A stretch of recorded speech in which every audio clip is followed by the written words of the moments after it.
Three stocks, the November 2019 edition. Let's get started.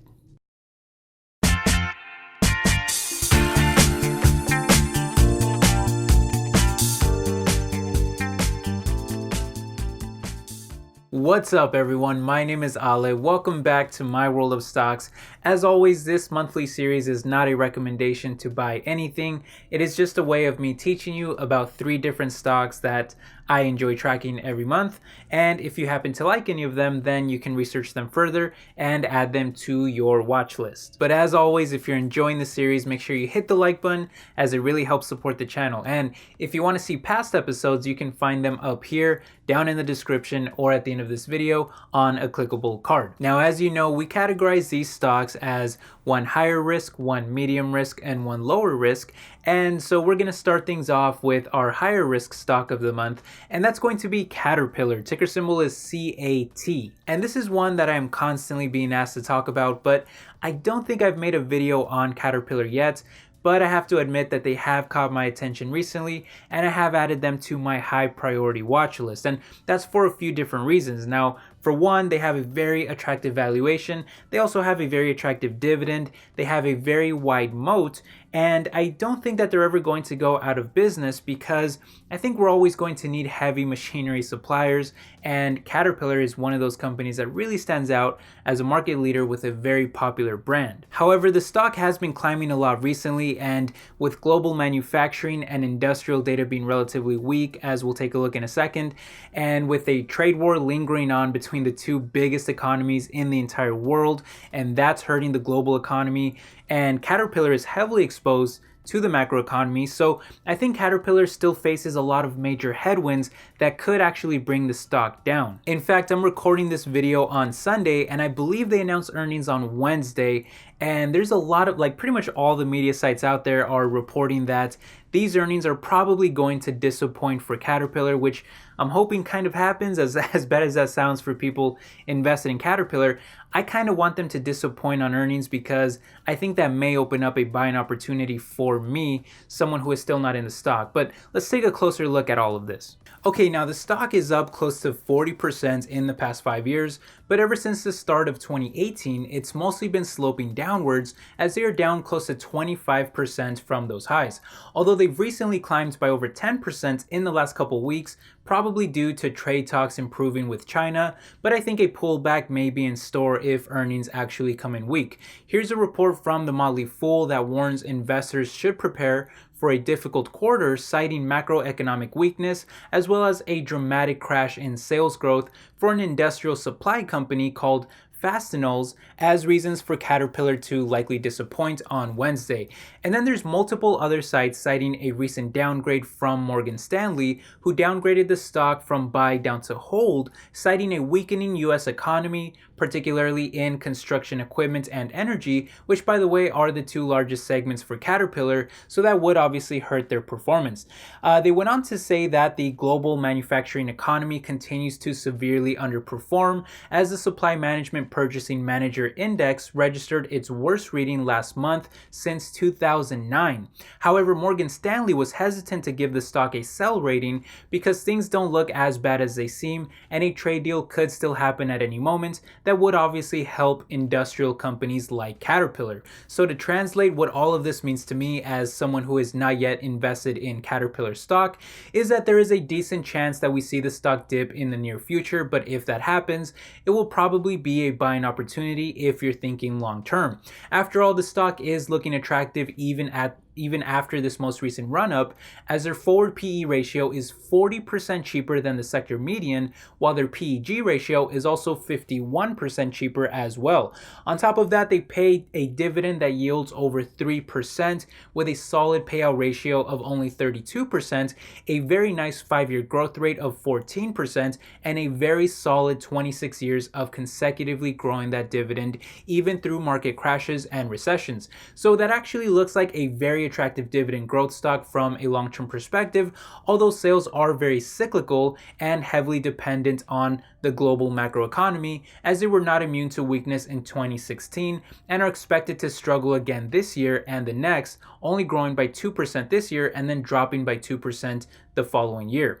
But the long-term story is pretty much the same, as all the markets that Caterpillar competes in are expected to grow by billions of dollars well into the future, and I believe Caterpillar is the market leader in several of those. And that's really the story with Caterpillar, same long-term potential, but right now is a time of weakness, and the valuation and the dividend is starting to reflect that. But global macroeconomic headwinds may actually drive the stock lower, and that's kind of what I'm hoping for, because I am someone who likes to buy into the weakness. I like to buy stocks as they're going down. Now, if earnings are better than expected, then I would not be surprised if the stock just really shoots up, because a lot of people are expecting them to come out with very weak earnings, and the reality is that we really have no idea what's going to happen on earnings until it actually happens. So who knows if earnings are bad or good, but I'm kind of hoping that they'll be a little bit bad so that the stock comes down. But even if they're good, maybe the stock comes down a little bit later. I'll probably be waiting for a dip at some point in the future.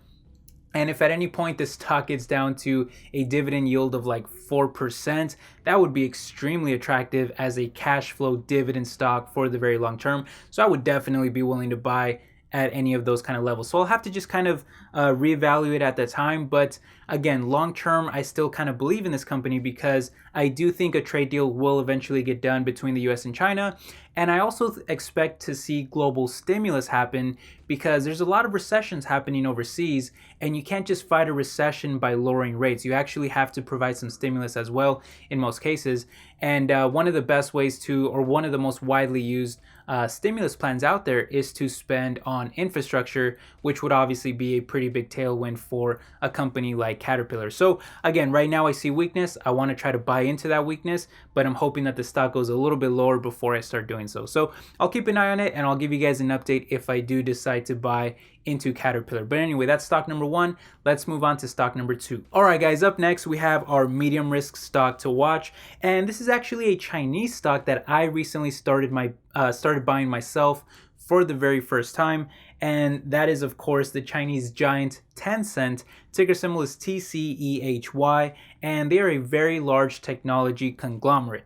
And as such, they either own or invest in many popular tech companies spread across many different markets, including internet services, social networking, entertainment like video, music, and gaming, and they're even involved in online shopping, artificial intelligence, and cloud computing. Some of the things that they're famous for is owning 40% of Epic Games, which is the company behind the most popular game in the world called Fortnite, that happens to have a gigantic player count of over 250 million people. For context, that's about 2/3 the population of the entire United States, and that's actually twice as large as the count that they had the year prior. So they've been seeing some very nice growth as well. But Tencent is also behind the largest messaging app in China called WeChat, that is used for messaging, networking, ride-hailing, making payments, entertainment, online shopping, and more. In fact, it's so widely used in China that CNBC reported earlier this year that it's used more than even email for conducting business, which is pretty crazy. As of the last quarter, the monthly active user count had grown to over 1 billion users, which is insanely high. For context, China has the largest smartphone user base in the world, which is, a great market, but that hasn't even reached 1 billion people yet. But at over 55% smartphone penetration, China is the best market for Tencent to be dominating.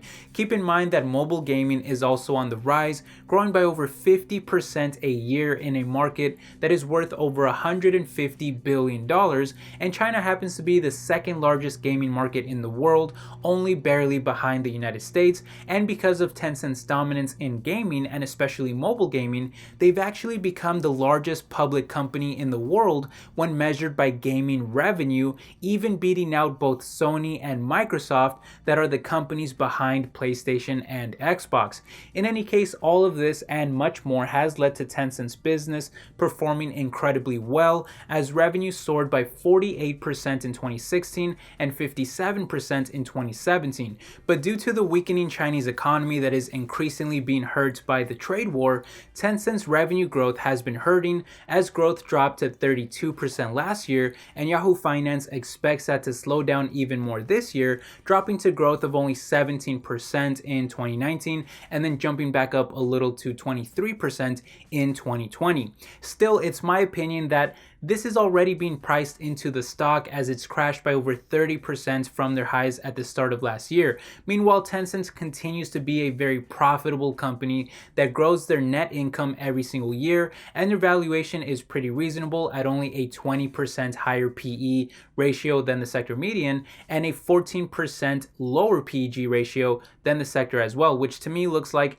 a good deal considering the very high growth that you're getting in return. Not to mention that they also pay out a very tiny dividend of only 0.3%, but the payout ratio is only around 10%, while the 5-year growth rate is almost 35%, so it does have potential to be a much larger dividend in the future. There remains a lot of risk with this one because of the lingering trade war, but again, I'm one of those people who likes to buy into weakness, so I'll be averaging my way down, buying very slowly into the stock as it continues to struggle, and I'm still optimistic about a trade deal getting done between the US and China, and then when the Chinese economy improves, I think that's when this stock will really start to outperform in a big way. So that's kind of what I'm hoping for the future. But anyway, that's stock number 2 in this month's video. All right, guys, finishing up here with stock number 3. That's going to be our lower risk stock of the month.